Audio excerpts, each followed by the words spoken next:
Monotype.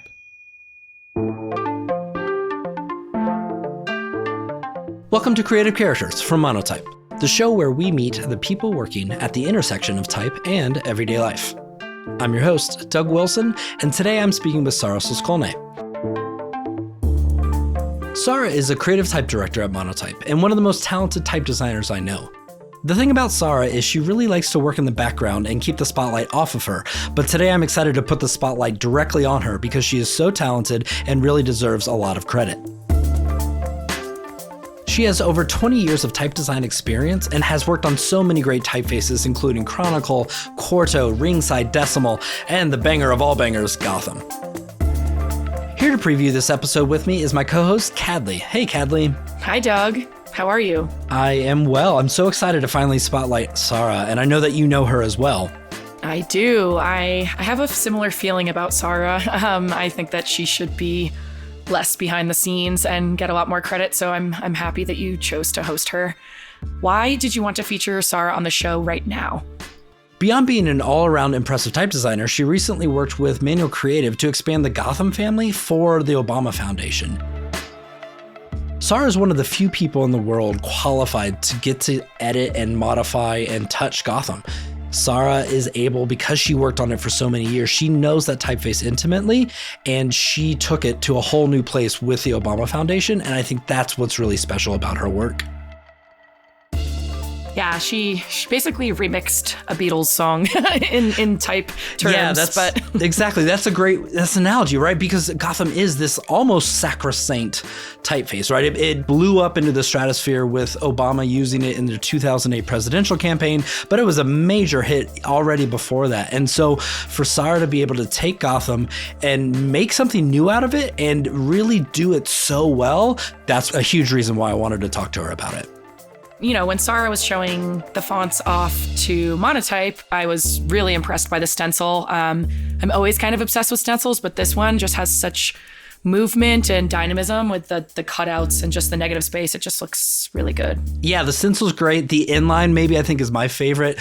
But she just did a great job taking something so well known and making it new and fresh, and working with, of course, other designers at Manual Creative to make something special for the Obama Foundation. Agreed. I'm excited to hear and learn more about it. So with that, I will turn it over to you and Sara for this week's episode.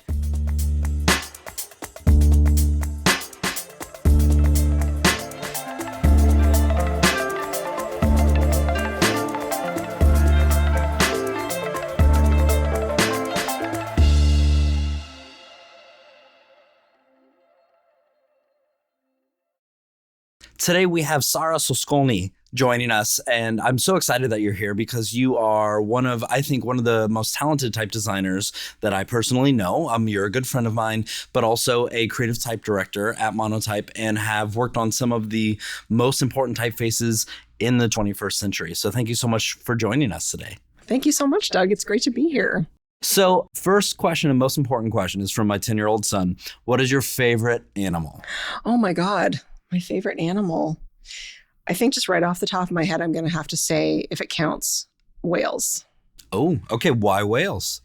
I find their scale awe-inspiring, and I just find them sort of these like big, beautiful, silent creatures. And I got to see some humpback whales in Alaska last year, which was a pretty life-changing experience. That's amazing. He really wanted me to ask that one. I don't actually know how you got into typography. So I studied visual art and philosophy at, what we in Canada, I'm Canadian, call university, what the people in the States call college. So yeah, I studied visual art and philosophy, and I kind of fell into graphic design as a way to just kind of support myself while I was studying these two totally not gainful subjects. Now that I think about it in retrospect, as a kid, I definitely always had a letter form nerd inside me. I begged for a typewriter for my birthday one year. I used to make these little books. I wanted to be a writer.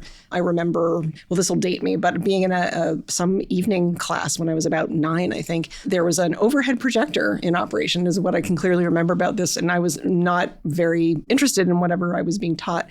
And I remember sitting at this little desk and writing out my ideas for what some alternative cursive script could look like. Like, what could a cursive I look like if it didn't look like what it looked like? And of course, I totally forgot about this until many years later when I did fall into typography. So, right, I'm a student. I fall into graphic design. I suddenly discover fonts, and I make all kinds of really ugly things because I am so charmed by and like completely enamored with how much you can change the tone of voice of a piece of text by just changing the font. That was really my first experience with type, or being aware of it, really. And then graphic design sort of took over and became a kind of my career. You know, the short version is I just got more and more interested in the type piece of every project and less interested in all the other interesting things that go into graphic design. Right. Every project became an opportunity to ask the question, you know, which typeface should I use for this project? And then how might I like this typeface to be slightly different? How might I edit this typeface for this project? And then learning that doing that is really hard once you try to do it yourself and you realize you have no idea what you're doing. Right. And then, I decided I actually wanted to learn how, because it seemed so hard. I was like, how do you even start to edit letter forms?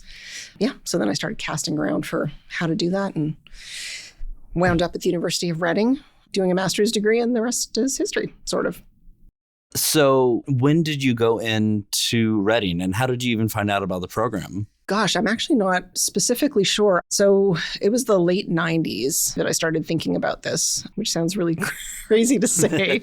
I remember just doing some research online. I remember reaching out to, I was a big fan of the Font Bureau at the time, reaching out to them and asking, how does a person learn how to do this work? And I got an email back from Sam Berlow, which I was really touched by. Yeah. And he said, the only way to learn to draw type is to draw type. And it's kind of offering me the opportunity to go there and be an intern, I guess, or something. Okay.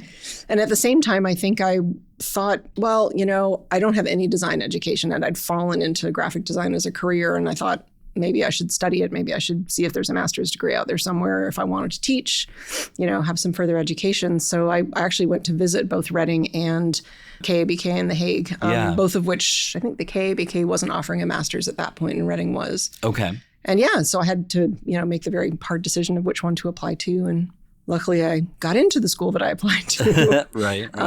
Which was Reading. Got it. Okay. And so were you still in Canada when you made that decision? I was, yeah. Okay. And so you went straight from Toronto to Reading in the UK? Yes. Yeah, pretty much. If I could have done both programs, I absolutely would have. They both offer really wonderful different things. Yeah, I think I opted for Reading more because it's very historically, or back then was very historically oriented, and the opportunity to learn type history in the way that they taught it was really appealing to me. And it was a master's degree. So I thought, if I'm bailing out of my career to do something completely different or something substantially different, then maybe I should get a master's degree out of it. And so the Reading program is about a 2-year program, is that right? Well, technically it's a 1-year program. Back then, I don't know if they still do this, but at that time you were allowed to do it full-time for 1 year or part-time for 2. I functionally did it full-time for 2 years. It was supposed to be part-time, but I just, really dove in headfirst and got so immersed in everything that, I didn't really leave much time for anything else. It was a complete joy. I definitely recommend it. Yeah. And so I've read that you studied the evolution of the sans serif lowercase in the 19th century. Yes, if that's not specific enough for you. Yeah, that sounds pretty specific. Tell me a little bit about that research part. Oh, okay, sure. So while I was at Reading, again, because I had no real design education to this point, I never thought about like where sans serif letter forms came from. And it was in these amazing history lectures that I had with the amazing James Mosley, eminent type historian, who I was so privileged to get to study type history with. You know, he sort of gave us a pretty chronological history of the evolution of Latin letter forms. And I was just shocked to discover that sans serif letter forms really only enter type in the early 19th century. And I just couldn't believe how late that was, because they're such a big part of our visual vocabulary now. And there's something so kind of elemental about them. They seem like they've been around forever, which in some ways they have. You know, early Greek and I believe it's Roman Republican lettering is unserifed, but those forms never made their way into type until the 19th century. So I was floored by that. And we had some essay projects to do at Reading. So for my second essay, I started looking into the evolution of the sans serif in type. But the specific question that I was asking was really, where did the lowercase come from? Because the models for that very first typeface, which is Caslon's two-line English Egyptian from 1816, is an all uppercase family. Right. And the sans serif doesn't come back into type for another, I don't even know if it was a complete character set for that. I think there are very few examples of, if any, of it in use. Right. And there isn't another sans serif in type for another 14 years or something like that. And at that point, then you suddenly start seeing a lowercase. So my question is, where did it come from? And ultimately, where did the forms that became Helvetica come from? Because we don't think about that. And there was really very little history that I could find about it. So anyway, I started digging into this and realized there was very little scholarship about it. So I decided to make some and spent a lot of time trawling through specimen books in various libraries that I could make my way to. So it turned from an essay into my dissertation subject and a kind of ongoing research project that I'm still picking away at in bits and pieces. Do you think there's some connection to your philosophical studies and thoughts with this deep research into this extremely niche but extremely unknown world of the history of type? That is such a great question. I have never even thought about it. I guess I have a somewhat critical questioning brain, and I like to understand things. And I guess I learned some amount of research methodology in my undergrad, which maybe all helped me be able to do that work. I don't know if it applies directly. Well, I just wonder about that because I feel that a lot of the type designers that I know and are good friends with, and I've recorded podcasts with, they all seem extremely curious. And I think that to even want to be in a philosophy minor or major or any of that, you have to also be curious. And so maybe I'm just kind of fulfilling my own thought here, but I think that there's some sort of connection between type designers and curiosity. Definitely. I mean, I would say that almost about graphic designers in general. I feel like one of the great things about graphic design as a profession, and I do miss this actually, is that every project, for every client, you're learning something new. You're kind of exposing yourself to a different industry, or in my case, I was a book designer primarily. So, you have a whole new subject to kind of learn about and kind of peel back the layers of to do a good job of whatever you're designing. And I love that about graphic design. So I think maybe that curiosity has spilled over into other areas for me with type. Absolutely. So talk me through what happened then after you got your degree from Reading, your master's degree in type design. Did you immediately start designing type? What was your story there? So I finished at Reading, wrote this big dissertation and finished some typefaces, which I've still not released, by the way, hilariously. Oh, really? Okay. I worked so hard on them, but no, they haven't yet to see the light of day. Maybe one day. Okay. Watch this space. So I graduated from Reading and then moved to London with two dear type pals that I met in the Reading program, Patrick Gesson and Veronica Burian, both of whom are very accomplished type designers and lovely humans. So the three of us moved to London together and shared a flat. I think Patrick was working for Monotype actually at that point. Okay. Vic was working for Dalton Mog. And I was freelancing. And I was at that point undecided about, I was pretty sure I wanted to be a typeface designer, but I was also fascinated at that point I'm fascinated by the design of systems. And I was really interested also in newspaper template design and still book design. So I was kind of freelancing in both directions. And someone I was working with, who's now a dear friend of mine, who I was designing books with, basically offered me a job. To be totally transparent, it was not an easy time. I think this is a good thing to admit on I think it's a very good thing in public situations. Yeah. I'd been a pretty successful graphic designer in Canada and, felt good about my skills and abilities coming off of this master's degree, and then landed in London and had a really hard time getting work. Yeah. This is 2003, super competitive, so many incredibly talented designers. I was definitely like a little fish in a huge pond. It took me a year and a half or so, or about a year to really hit my stride. I was kind of designing type on the side, just for my own amusement, but I did some freelancing here and there. But it was right at the point that I was doing this freelance work for someone who's now a dear friend. And he asked me to kind of come on full time for that job at the same time as I then had applied for and been offered a job with Heffler and Fair Jones in New York. I just sent in a resume as Really? a long Okay. shot. I just thought, well, Jonathan and Tobias were two of my hugest type heroes. And when I found out they were hiring, a whole bunch of people sent me the listing all that's within great. a day of each other. Oh, I was nice. like, well, I can't not apply for this. Right. And yeah, so that brought my time in England to a swift end.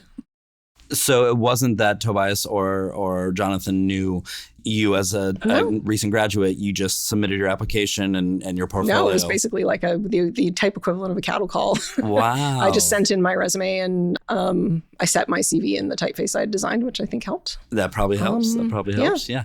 Right. Because I mean, so much of your career then has been defined by that specific choice. Was that a difficult choice or was that a no-brainer? No, it was difficult. I had to choose to move to New York, which I know sounds like, woe is me. But I was really happy in London and loved my friends. And I didn't expect to leave there so soon. But no, I mean, you get offered a job like that and you don't turn it down. Of course. I mean, so that's around 2005 then that you moved to New York. It was exactly 2005. Yeah. Okay. And you join two of the most well-known marketers and type designers in the entire industry. Mm-hmm. That has to have been intimidating. It was intimidating, but I had met them. It was really sweet, actually. They offered me the job, and I felt like, I guess because it required a second transatlantic move in less than 5 years, I thought, I think maybe I'd like to meet them in person and see the office and just make sure this feels right. So yeah, because I was home in Toronto for Christmas anyway, this happened kind of between sort of November and January 2004 to 2005. I was like, my sister was living in New York already. And so it was easy for me to swing down and visit her and meet them, which was lovely. And I felt very comfortable and really enjoyed meeting them and made the decision to move back across the ocean.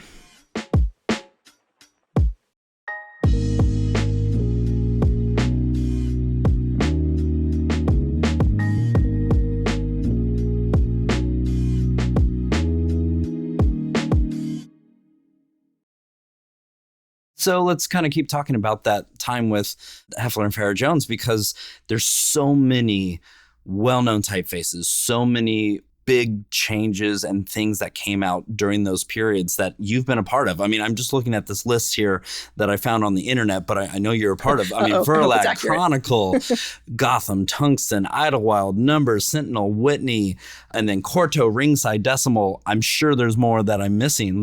So you have been involved in some really big typefaces. You have been able to work with two, as I said, of the most prominent people in the type industry. Just talk to me about that experience. That seems like such an amazing kind of first job-ish once you got out of school. Yeah. I mean, I think as soon as I started doing it, I probably realized that this is not something you just do for a while. If you're lucky enough to get a job like that, you do it for as long as you can. And I was obviously just among the deepest privileges of my life to get to work with both of them. They're both very prominent names, but they're also both just deeply talented, total geniuses. So It was intimidating and a lot of pressure. I have definitely a case of imposter syndrome. So being put in a situation like that, I had the weird combination of being a bit cocksure coming off of my master's degree and then also really intimidated at the same time. Of course. So yeah, I mean, I was definitely starstruck and intimidated, but at the same time, they were both so warm and welcoming and generous with sort of teaching me the stuff I didn't know. And there was a lot of that. Incredibly patient and really appreciative of what I brought to the company and to the work that we did. I couldn't have asked for better teachers. And so when you started in 2005, the company overall, was it fairly small in size or was it already fairly grown? I think the week that I started, I was employee number 5. Wow. Okay. But it was a kind of turbulent time in the studio at that point. So I think we grew to 25 at our biggest. Okay. So it kind of fluctuated in between. I don't think we were ever less than 10 after that. Right. And so this is just a curious question that I have. When you started, did they kind of give you some small stuff to work on, or were you immediately on Gotham and on the big bangers? Okay, so my work with Gotham didn't start until probably about 2008, if I'm remembering that correctly. Well, that's a pretty prominent time of Gotham with the Obama identity and all of that, using Gotham. Which I was not involved in. That was all Jonathan and Tobias. Got it. So just to actually answer your question, the first thing that Tobias Tobias asked me to work on, because for the first 9 years that I was there, I was not all the time, but mostly working with Tobias, because Tobias was kind of running the design side of the company for the most part. But so Tobias had me starting to draw Verlog, condensed, bold, italic. And for anyone listening to this who's a typeface designer, that's like trial by fire. Yeah, absolutely. That condensed, is bold, italic, sans. I just remember the process of trying to draw a condensed, bold, italic, lowercase o. Oh. That sounds very difficult. It was hard.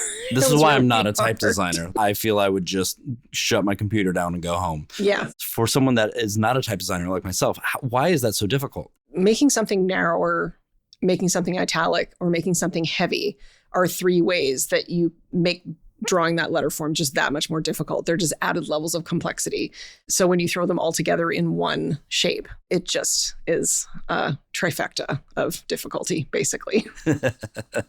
But like you said, it sounds like it was a kind of a trial by fire and you figured it out. It was, but it also, I think maybe that he started me on that as a let's see what she can do. But also there are so many opportunities to learn and things to learn about when you're trying to draw something like that. And he had the patience to teach me all of them. So that was really hard, but it was really fruitful for me. And I drew a lot of condensed italics in the first bunch of years I was there. So right. A lot of the families that, these bigger families that I'm kind of credited with working on, in many cases, and Gotham is part of this pattern as well, you start designing something. Most of these things were designed as custom projects for a client. At least their impetus was that they were things often that Jonathan and or Tobias had in a drawer or been thinking about for a long time. And then a custom project comes along that seems like the perfect opportunity to make this thing that you've been thinking about making. So, but often when you're doing a custom project, your client doesn't need, depending on who the client is, they ask you to draw the middle of the family first, like the regular Roman, before you draw the light and the black, or, you don't end up making condensed italics because they just want the condensed Roman. So a lot of the bigger families didn't have condensed italics. That's the last corner of these mega families that needed to be drawn. So that was you fleshing out the rest of those designs. Exactly. So that trial by fire. And hilariously, when I was at Reading, I drew my italic for my master's typeface. I drew 6 different italics because I could not get it. I really struggled with how to make a serif italic, or not so much how to make it, but how to make one that felt right for this typeface. So it was karmic, some kind of karmic task that came my way that I suddenly was tasked with making all these condensed italics. You will learn how to make condensed italics. Even though that's the hardest thing for you, you will learn it. I mean, it's a hard thing for anyone. I imagine so. It's just a whole lot of pain, basically. But very satisfying when you nail it. I imagine it is satisfying when you nail it. I can just imagine how absolutely frustrating it is as well. I mean, I think you've just basically described why I don't want to be a type designer. Typeface design is very hard. It's very, very hard. It's fun. Parts of it are so fun, but it's always hard to do it well.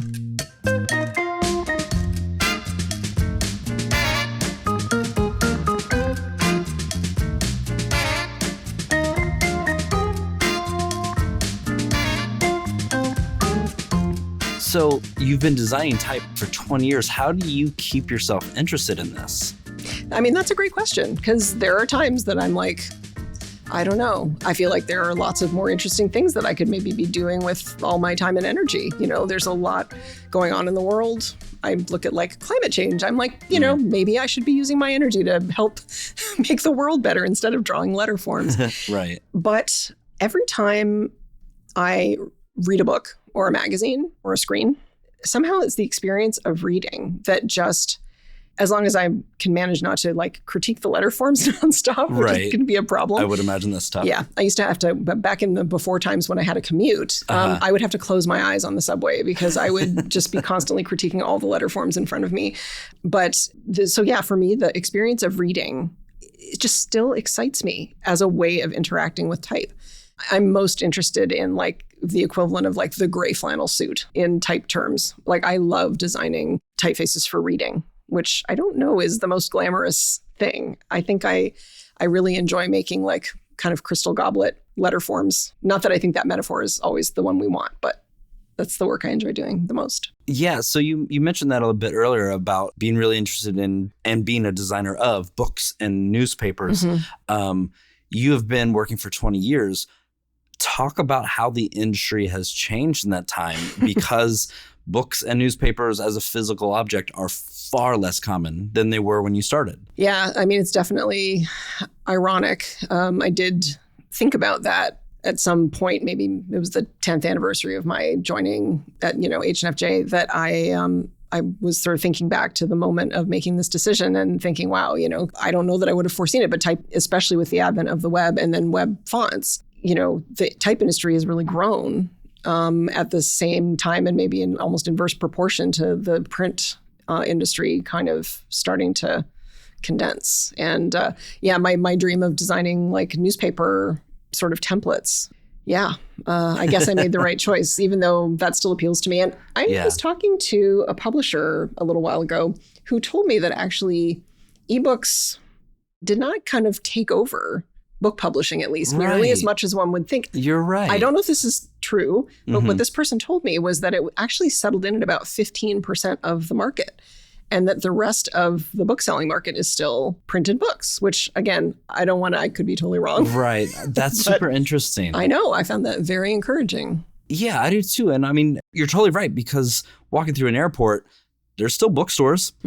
There's, Borders isn't around, but in the United States, but Barnes & Noble still exists and they still have books, and Amazon still sells books. So yeah, you're right. It's not dead. I guess the death of print multiple times has been heralded, and multiple times, I guess, has been wrong. Yeah, I don't know. We'll see where it all goes. I think generationally, there are a lot of kids now who haven't really grown up reading print, but I don't know. I was just really heartened to hear that. Obviously, there are a lot less newspapers. Yes, for sure. I still subscribe to the Weekend Printed Times. There you go. Because I just love that there's a printed paper and I want to support it. For sure. Even I don't, I read news on my phone like everybody else. I think, as do I. I mean, that I have such a love for like newspaper typefaces, which are in some ways very similar, in some ways different than book typefaces. But like the typefaces for reading are also the ones that still get me the most excited. I'm still the most interested in those. Maybe you and I are just a couple of weirdos. I was going to say, no wonder we've been friends for this long. Exactly. We're the same kind of nerd.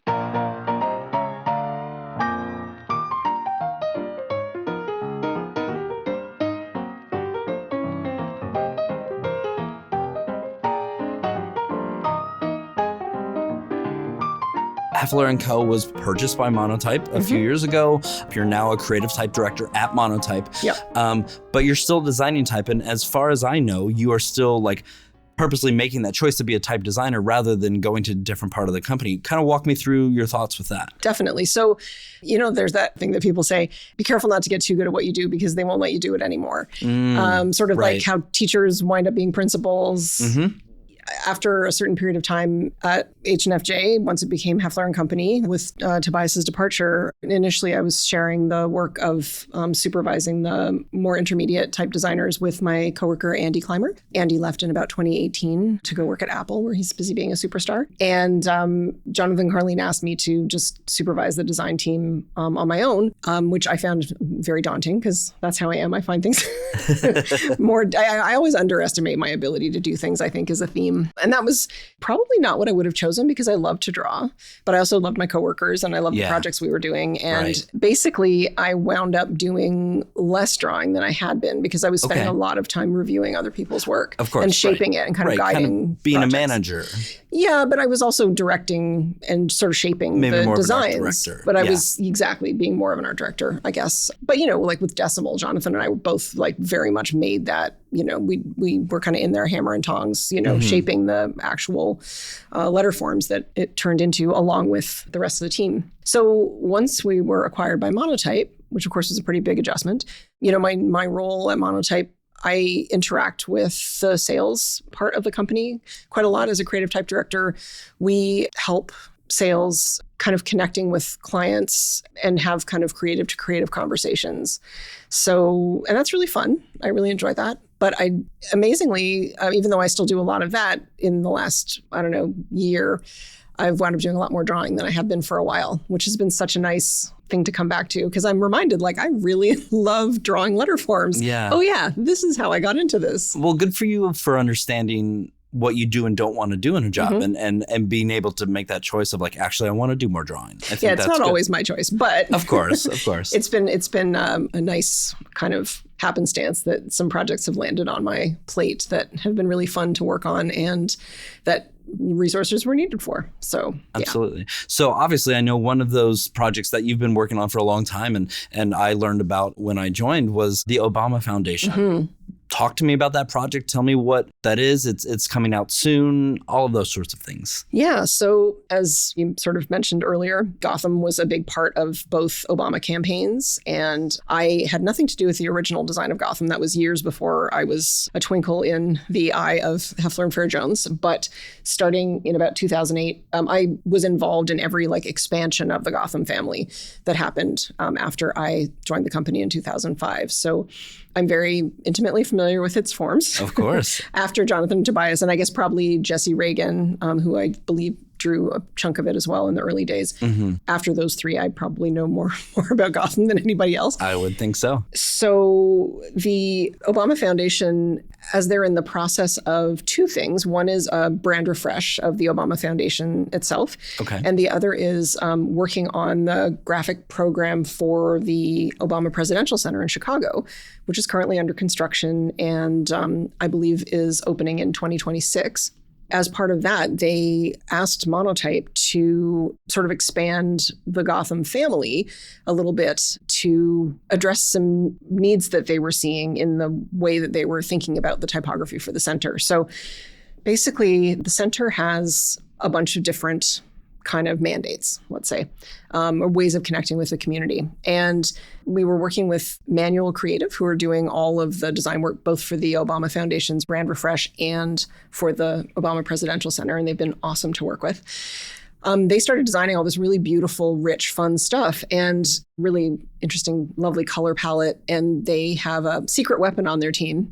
One of their designers actually went through the Type West program. So he has some skills. He knows how to edit type forms. Chops, yeah, exactly. So he kind of sketched these decorated styles of Gotham condensed bold, which has become the kind of new, the voice that they're adding to the palette. So the original kind of style that the Obama campaigns used was, well, for 2008, it was Gotham Bold predominantly. And then 2012, Jonathan, I believe it was, made a serifed version. I remember that. Yeah. For that campaign. Just for the president. Yeah, which I had nothing to do with. I wasn't involved in that at all. But yeah, so there was a sort of serifed version still of Gotham Bold. Yeah. So Gotham Condensed Bold is a new kind of voice that Manual are bringing into this new range of work that they're doing. And so Jerome Lusick, the designer at Manual, who did this, he sketched these different styles, an inline, a stencil, and a slab serif. Which he did just like a handful of characters just as a kind of proof of concept. And then they came to us to turn them into actual functioning typefaces, which I got to do, which was so fun. Yeah. I mean, did they specifically say, hey, we want to work with Sara because we know she worked on Gotham? Or how did that work? That is a good question. I think it was just assumed that I would do the work or that I would at least be directing it because of my connection to Gotham. But I actually don't know. That's a good question. I should ask somebody. I mean, I think that's great. And Gotham is such an interesting typeface, such a beautiful typeface, such a well-known and well-used typeface by this point. But that expansion of the typeface into something that's still connected with Obama, but somehow fresh, I imagine that to have been a challenge. Yeah, it was. And of course, I had Tobias and Jonathan on each shoulder, like looking over, metaphorically, I mean. Metaphorically, yeah. Sitting on each shoulder, kind of like, I hope that the people who drew the original Gotham Condensed Bold will be non-mortified by the work that I've done. Non-mortified is a good baseline. Yeah, Let's exactly. hope for that. I'm shooting for the moon here. Yeah, but and actually what I forgot to mention is that the three styles are thought of as each one is going to be applied to a different kind of track of programming for the center. So they may end up being used in a more eclectic way than this, but right now the plan is that the inline style is for athletics, so sort of athletics activity kind of related stuff, and health, I guess. And the stencil is for anything that is like environmental, sustainable agriculture, and then the slab serif is for the sort of civics and politics track. That's really interesting. So Yeah.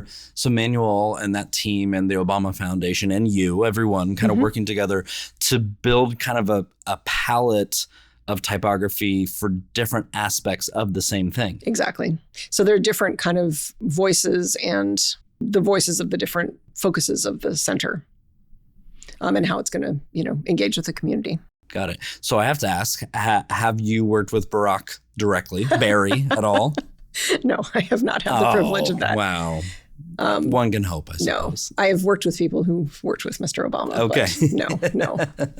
I have not had the pleasure. I'm certainly hoping that when the center opens, I would love to get to see what they've done with the typefaces that I made. Sure. But for sure. Yeah. And so how long has that project been in the works, and was that daunting in the amount of work that needed to be done? Not so much in the volume of work. Just I think, as you were alluding to, Gotham is it's so loved, and it's pretty conspicuous, I think, to go trying to make these kinds of changes to a very well-loved and very well-used typeface. I think it's maybe a relief that it was the condensed side of the family that I was working in instead of like the most oft-used styles. Of course. That would feel, I don't know. It's not sacrilegious at all. It just would feel a little more daunting, I think. But no, it was really fun, actually. I think it took a little bit of doing to feel comfortable messing with these forms. And I think when I started the project, I was trying to stay as close to the original forms of that style as I possibly could. And then as the project wore on, there were just liberties that had to be taken to make these decorated styles work. And I think I feel good about where they landed.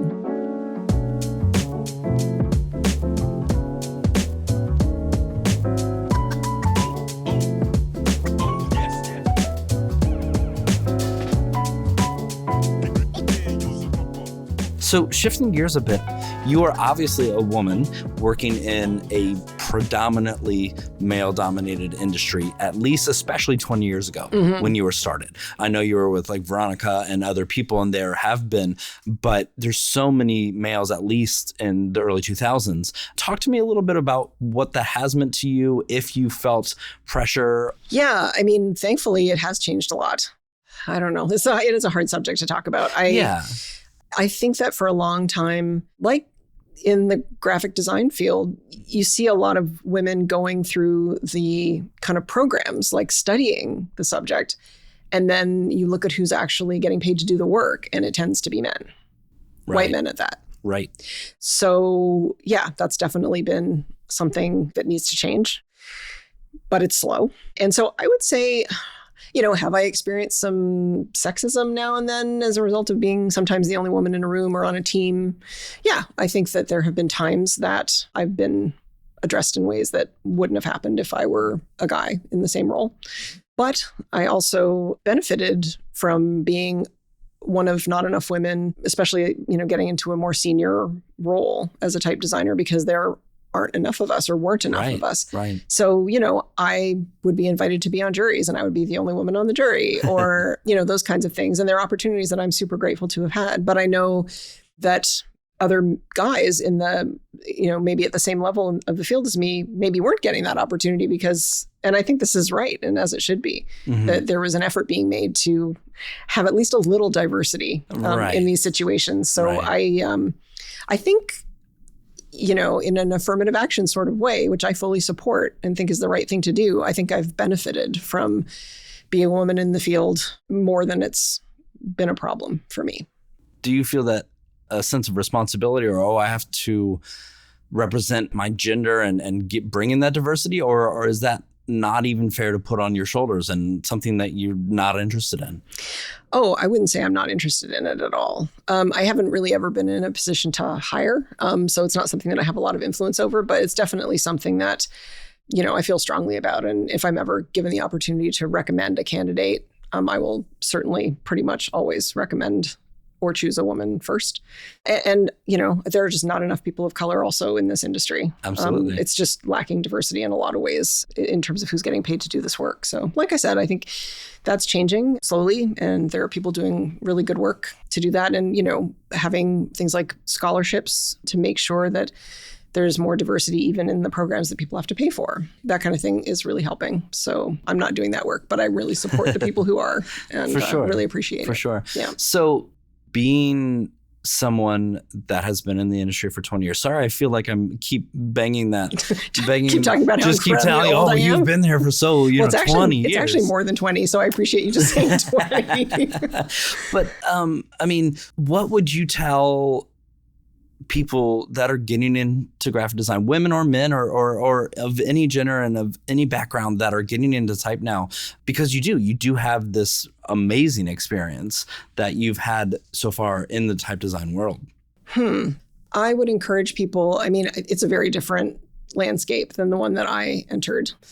There's a lot more people doing this work. There's a lot more work to be done, which is great. I mean, the things that made the biggest difference for me were coming into contact with people who are really supportive and patient and generous with their knowledge. And I think, to the extent that you can find someone to kind of mentor you a little bit and look at your work with you, help you navigate the landscape now, such as it is, I think that really helps. In as much as I know people reach out on LinkedIn and everyone gets a little fatigued by being reached out to, but people are also very generous with their time. And I always try to, I can be very slow to respond to people, but I always respond.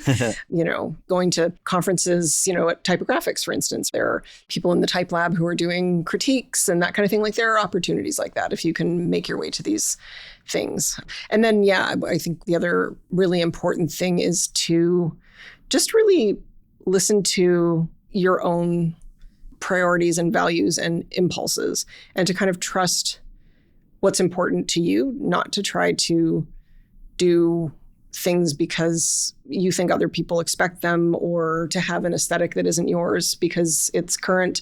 There's a certain utility in that, but I think the only way to make really good work and to have the fortitude to tough it out through, let's say, an entire typeface, which is as I was saying earlier, they're hard.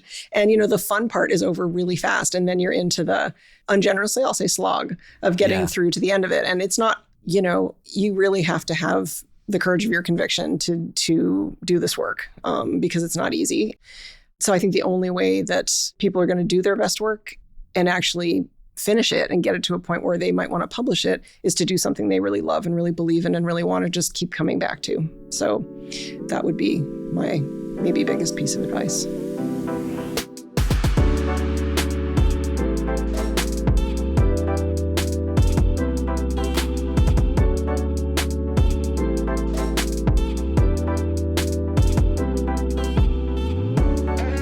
So what is the future? What does your future look like? Do you have typefaces that are still on that back burner that you want to be releasing? Are there things that you want to be doing and learning? Definitely.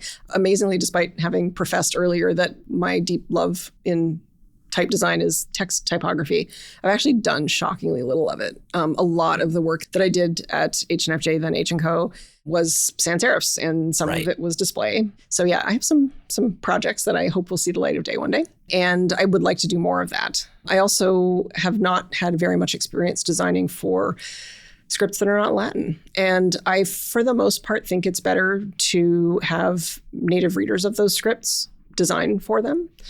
That said, I think when you consult with people who are native readers, who are very typographically astute, I think my interest in doing that is more as a learning experience for myself than feeling like I want to, gift other scripts with the genius of my typographic talent. But that's just something that I did a lot of. I was involved in the expansion of Gotham into the Greek and Cyrillic scripts. That was really my first foray into designing for a kind of more global typographic vocabulary. And it was really hard, but it was really gratifying to sort of learn how, because I knew Gotham so well, to kind of figure out with Tobias, of course, what Gotham should look like when it's in these other shapes that are not familiar to me. So always at the end of interviews, I always ask the same question, which is, what haven't I asked you about? Gosh, I'm a typeface designer who likes to not look at type when she's not working.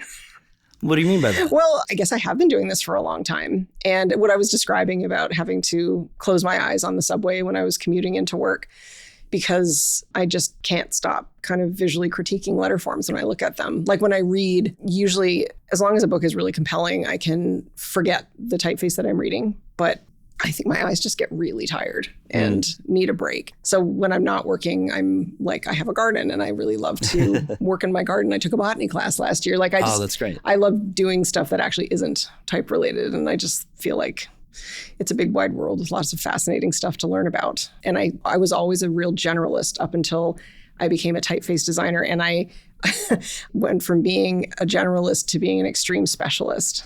Absolutely. Which is kind of a weird transition. And so I think there's still a part of me that has this generalist impulse that's like resists the extreme specialism that I've wound up putting myself into. So right. Does that still concern you, or are you pretty comfortable with like, yeah, I'm quite the specialist? Yeah. Like I said, I do question it sometimes. And then I sit down and start drawing letters and I'm like, wow, no, I really love doing this. So I think I do. I definitely, I struggle with it a bit. It's just one of those things where you sometimes can't choose what you're good at. And I did choose this, but I feel like it sort of chose me a little bit. We were talking earlier about how I got into typeface design. And if you had told me when I was a kid or a teenager that this is what I was going to wind up doing for my career, I would have been like, what? Right. I'm going to do what? Yeah. But then I look back and I'm like, I was always the person who like made place cards for dinner parties. I had this like, this like reverse contrast joining script thing that I would always do on place cards, which was kind of like my weird writing style. And, that I was telling you about the thing of like trying to invent a way of writing cursive letters that didn't exist. And, in some ways, I guess that little specialist was always inside me, but I struggle with it all the time. When I think of you, I think there are some people that are just kind of under the radar, very talented type designers that are just really, really good at their crafts and choose by their own preferences to not really put your head too high above the radar. And so to me, it's an honor to get to talk with you and to say like, hey, everybody, you should know about Sara. She's a really good type designer. Aww. She's a nice person. And you should get to know her more. Thank you so much. So maybe that's what this podcast is all about. Oh, you're very sweet. Yeah, I definitely resist. I mean, every time I do get invited to do something, asked to teach, my impulse is always to say no because I am very shy and I tend to feel a lot more comfortable under the radar. But I'm lucky to be forced above it every so often by nice people like you. So thanks for asking. Absolutely.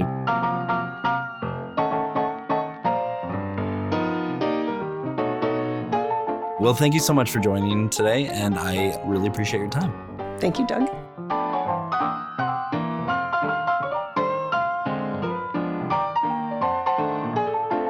If you'd like to check out the new type family for the Obama Foundation, read the case study on their website by searching Obama Foundation and Gotham, or look for a link to it in the show notes for this episode.